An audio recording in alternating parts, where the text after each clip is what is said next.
the cards in the middle that make the game rough on Card Sharks. And here's the host of Card Sharks, Jim Perry. Thank you very much, and welcome to Card Sharks. Thank you for joining us at home. What a good group. Dean Woods, you brought your family down here. Thank you. You're very kind.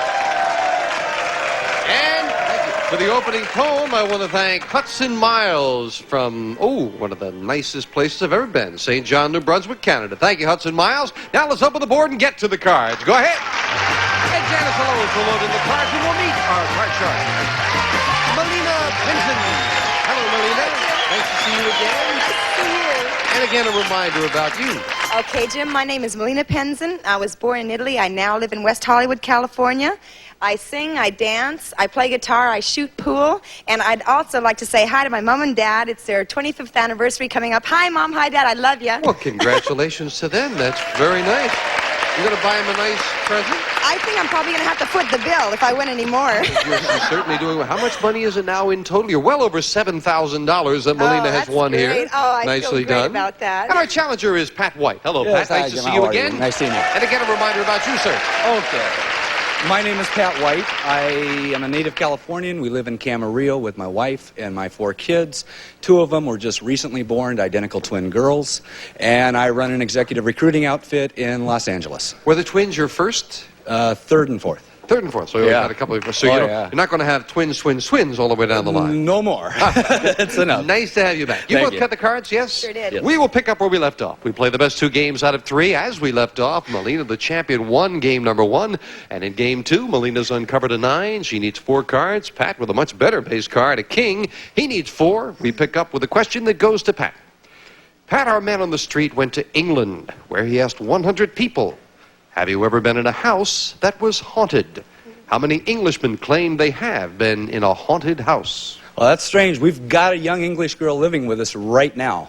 And we talked about that the other night. And she said that's pretty common. And a lot of people over there believe in them. So I'm going to say that's a relatively high number, 45. 45 out of 100 Englishmen claim they've been in a haunted house. Higher or lower? I don't know about English people, but I'm very skeptical about things like that. I think a lot of people aren't going to say that they've been in haunted houses because, after all, I mean, who really would believe anybody who says they believe in ghosts, right? So I think that's going to be lower. Lower? Obviously, Yeah. you don't believe in ghosts. No, obviously not. They all look like Charles Lawton to me. And remember the Canterville ghost? Sure do. 45 and lower. If it's lower, you'll play your cards, Milena. If not, it'll be Pat with his. The actual number of Englishmen who've been in a haunted house is 35. Whoa, Milena has it. Okay, And Jim, Milena I'm gets the gonna first change crack that of the card. line. Change it. Now, if she wins the please, question, she can change the base card with a 6. A Okay, little I'm better. going to go higher, Jim. Higher than a 6. Yes, a 9. Please. We'll move over the freeze bar to protect that position. Question 3 to you, Milena. Okay. Milena, we found 100 women who are engaged to be married. And we asked them, interesting question, if your fiancé asked you to sign an agreement stating that you would not get any of his property in a divorce, would you do it? How many engaged women would sign a premarital agreement like that? Okay, Jim, that's never happened to me. I have never been in a position where I had to do anything like that. But I think women these days are very independent, and they're not in marriage for the monetary value or what are they going to get out of it. Still, though, that's a tricky thing. Okay, I think that's going to be a pretty low number. How many still. would sign a premarital agreement? I think about 37. 37 out of 100 engaged women would sign a premarital agreement like that. Oh, no. I can't go along that. When my wife and I got married, and it was 10 years ago, we talked about something similar to that. And it just didn't go over. I don't think it'll go over today, and I think the number's going to be lower. Lower. Well, you and your wife talked about maybe doing that? Just in brief. Just in brief. She wouldn't go That for it. conversation didn't come up with us. We didn't have a nickel between us. So I don't know. It's a heck of a way to start up a relationship, talking about the divorce from there on. Let's find out how the 100 women felt. 37 and lower. The actual number of engaged women who would sign a property settlement agreement like that is 34. All right. A little lower. And Pat has it, and he's got a king. Want to keep the card and lower. Lower than a king. Yes, a queen. Oh, lower again. Lower. A 7. Freeze. Now we move over the freeze bar, and with Milena needing 3 cards, Pat needing 2, sudden death will be coming at you right after this.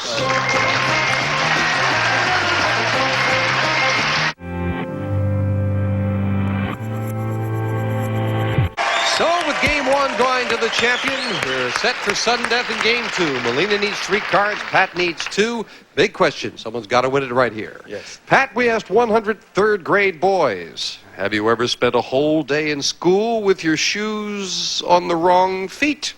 How many third grade boys admitted they have? I've got a 4th grade son, and I can really appreciate that question because I think they get so excited sometimes and they don't realize what's going on that could happen, but not maybe a great deal. I'm going to pick a number on the low side, 37. 37 out of 100 third grade boys said, yeah, they've worn the wrong shoe. Jim, I think that it's going to start to hurt after a while. So spending a whole day, maybe initially it would have been on the wrong foot, but after a few hours, I think they probably would have noticed it and changed shoes. So that's going to be lower.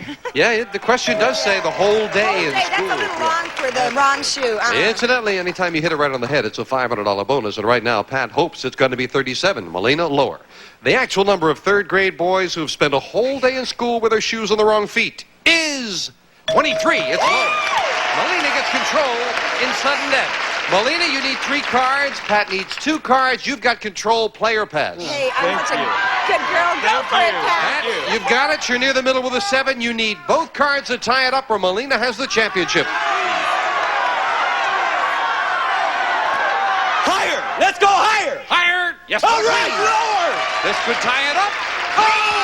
Milena wins it in sudden death as Pat does not turn that last card over. Looked like you had a shot at it with that queen, Pat. Pat, thank you very much for joining us. It's a nice party before you. Pat White, thank you, Pat. And Milena Pinson, come on down here. To give you your exact money, my love, you have $7,625 to date. You cut the money cards? I sure did. All right, we're going to get right to business with those money cards, see if we can add to that total. You've been a good player. Let's see if we can really do a good... Why are you giggling now? Oh, because I'm so happy. I'm just so excited this is happening to Well, me. good. Let's see if we can make you happier. Let's get over and play those money cards. Come on. That's nice. And Janice is going to deal them out there now as we give you $200 of new money. 3 cards to bet as you will on the bottom line. Lois, would you like to come out here and join? Come on out here, Lois. Little late, huh, kid? What? I wasn't getting any attention. Oh, okay. Now you got attention. Get over here. I wasn't getting any attention. 3 more cards at the second level. And Milena, we're going to get back to business as we give you another $200 there. Remember, your minimum bet's $50 till you get to the top card, the big bet, where you must risk at least half. Good luck. Remember, you're on your own. You don't lose on a double now. Here's $200. And you can change the base card on each level if you need to. Thank you, Lois. We'll start her off with 200 and Come on. a 9. Change that card, Jim. Change Only it. change it once. You must play this one. Okay, 4, much all right, better. that's a good card. Okay, I'm going to bet $150. That's higher. $150 $150 if this card is higher than a 4. And it is with a 7. Okay, I'm going to go $50. That's higher. Minimum bet on the 7. $50 higher. No. Don't lose on it, though. It's the same. You're still at $350. $50 higher. Again, the $50 bet. And again, higher. And this time is right. Cards weren't too good on this level. You survived it very well. Most importantly, you don't have to play the 8 as we move it up. Change that card, please, Jim. The middle card. Change She it. wants to Come on, change. 2. Give you the other 200. I'm going to bet it all lower. Trying for $1,200. Nice. Yes. Whoa. This card was exposed, so we will have to take it out. Matter of fact, it may work out beneficial. No, I don't think it was, because we were near the middle of the 9. You might have said lower. Oh, that's I've got to right. throw it out and take the next card off the top of the deck. If you will, Lois, we'll fill that space. Sorry about that. Maybe fortuitous. We'll find out as I put it back up there. Now, you've got a 9 and $1,200. I want to bet $200. I'm going to go with the odds higher. Or lower. I'm sorry, lower. And $200 on a near middle $200 card. lower. Is it lower? Woo! That change worked out very well. I'm going to bet. Okay, I'm going to bet $700. That's higher. $700 on a 5. $700. That's higher. Please, Jim. Half the money, a very big bet on a 5. Is she right? Yeah! 100, we move up the queen. Oh, no. Now, first big decision. Do you want that queen? Any big cards? Okay. I'm going to bet $1,500. That's lower. How much? $1,500. Again, a big bet. $1,500. Is it Come on, lower than a please, queen? be there. $3,600, and the cards were not that good. Beautiful job, Milena. Took a couple of chances. It paid off. Would you like to read your total to America? It's not bad. We'll be back with a new challenger right after this.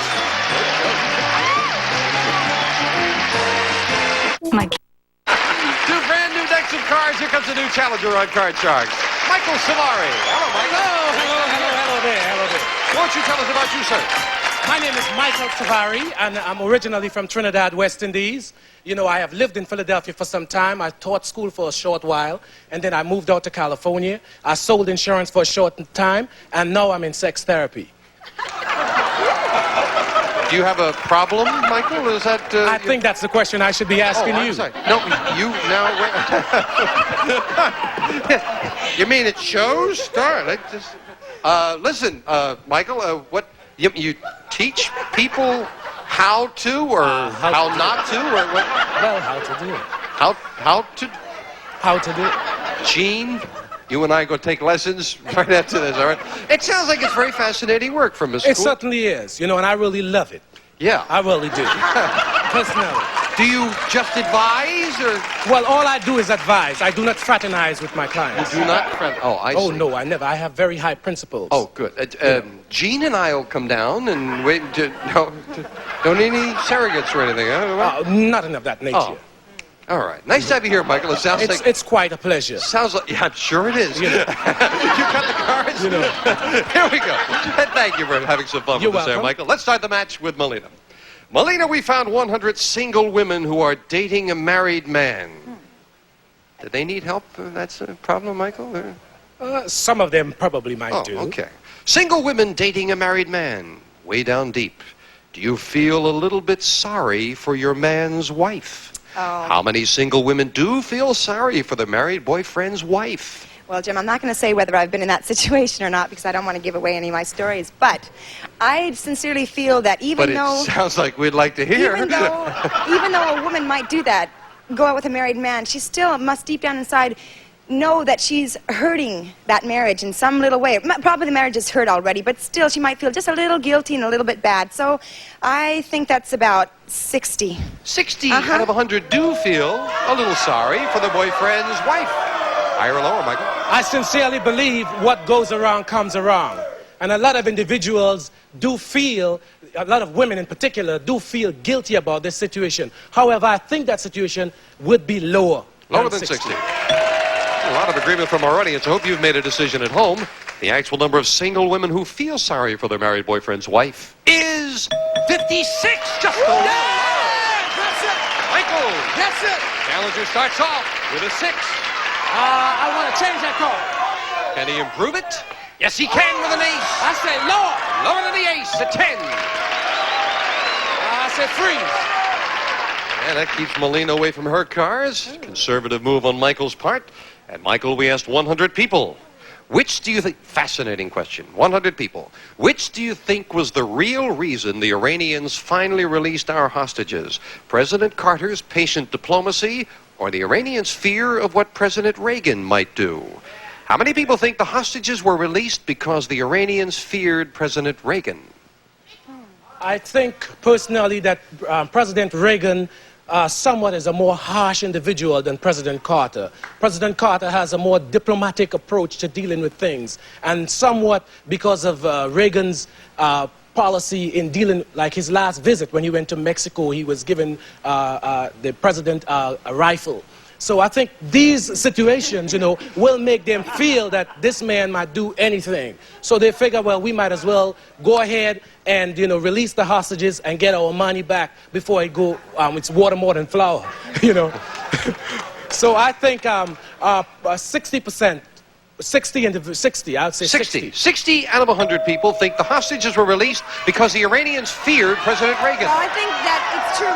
Reagan is a little more aggressive, and some people would even go as far as calling him a radical.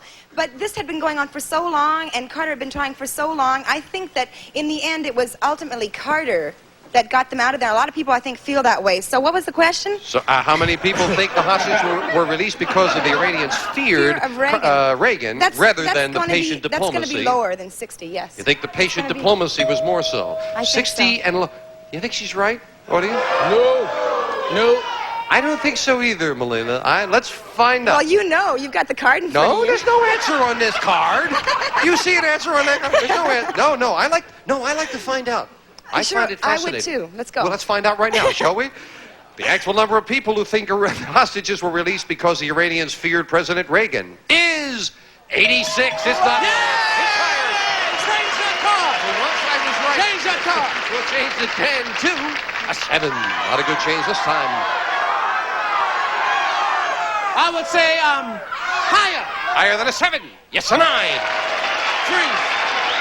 Again, Michael takes a 1-card advantage in question 3. You say giving a rifle out had some...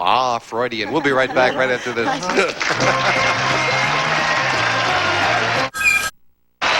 Michael and Milena talking during the commercial there, and Michael was saying, now, don't you have enough, Milena? Isn't it time to go now? My turn? She said, no, I want all of NBC's money. Good thinking. Well, right now, it's Michael who's got the head start. He needs 2 cards for the first game of the match. Question to you, Milena. Milena, we found 100 married women who are seeing a marriage counselor. Not quite the same, but right? Yeah. 100 married women who are seeing a marriage counselor. And we asked them, during a session with the marriage counselor, did you say something to your husband that you would never have the nerve to say to him if the 2 of you had been alone?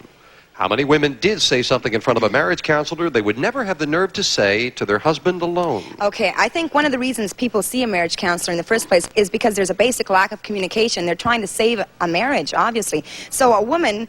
I think she probably would say certain things to a man in the presence of a marriage counselor who is trying to help them. She would get everything out because that's what she's there to do, is to get things out and clear the air and work on this marriage. And yes, I think that's going to be very high. 93. 93 out of 100 said, yeah, they've said something in front of the marriage counselor they would not say to their husband alone. I certainly believe that people are rather overt, you know, when they meet a counselor in discussing these kind of problems that will have anything to do with them. However, I think that number will be lower. A little lower than 93. Yeah. The actual number of women who did say something in front of the marriage counselor they would never have the nerve to say to their husband alone is 60. It is lower. Michael has more than half, though. And Michael, you've got a 9. I'll change that card. Again, that all-important winning the question. You can change the base card and a good change with a 5. I said that's higher. Higher than a 5. Yes, a 10.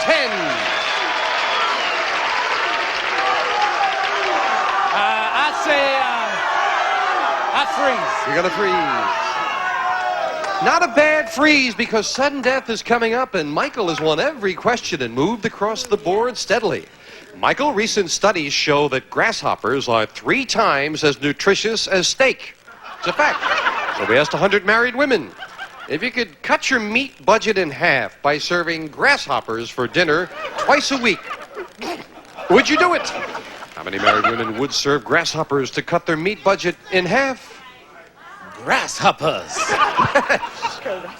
Oh, that's something else. I sincerely believe that a lot of women are budget conscious. But even though they're budget conscious, it sounds kind of gross. Eating, you know, things like grasshoppers. So I sincerely believe... hard to keep them on the plate, it certainly will be. You know, I think that number would be approximately... 33. 33 out of 100 would serve the grasshoppers to cut the budget. I'll tell you what, if I was dying in the desert, I wouldn't eat a grasshopper. It's going to be much lower. Lower than that? No, I couldn't do it. Don't want to save the money. Oh, no, I'll tell you. The actual number of married women who would serve grasshoppers to cut their meat budget in half is 12. You're right, Milena, it is lower. But Milena, this time you're faced with a problem because you need them all while Michael needs only 1, but you've got control. Player pass. Alternative but to pass it. You're going to pass it. I'm gonna have So, to. Michael, turn this one over. You won the game, but if you cannot, Milena has the first game of the match. That card is higher. I'm sorry, I meant lower. He says lower. Oh, it was higher. Milena wins game 1. She won 1 question, and it happened to be sudden death. We'll be right back right after this. Your first instinct will be go